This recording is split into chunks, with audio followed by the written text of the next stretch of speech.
alors asalaamaaleykum sama mbokk patriote yi maa leen di ziar yow Barthélémy Dias yow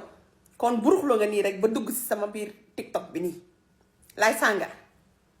yow daal ñëwoon nga daal nga bëgg ba boole sa bopp daal ndax man j'aurais bien aimé finir sama année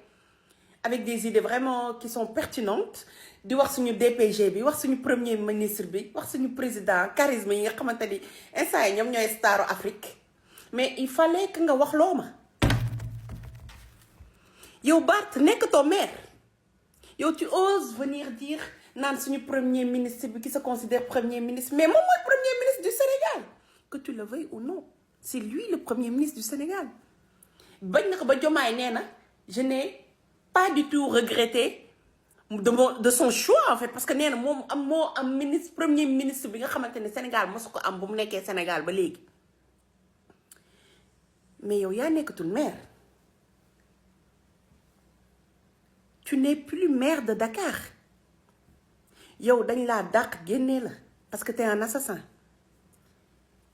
Bart yow yàlla daf la mayoon loo xamante ni yow da nga ko dindi mooy privilège bi nga xamante ni moom yàlla da la ko mayoon mooy le fait d'être aux côtés du président Ousmane Sonko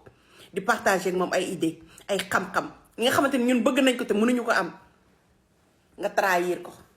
wolof dafa ni lu waay rendi ci loxoom lay naaj te yow sa loxo bi day gën di naaj fii ak 50 ans ci kanam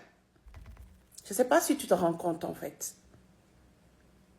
il est temps que tu arrêtes de parler tu n'as pas le niveau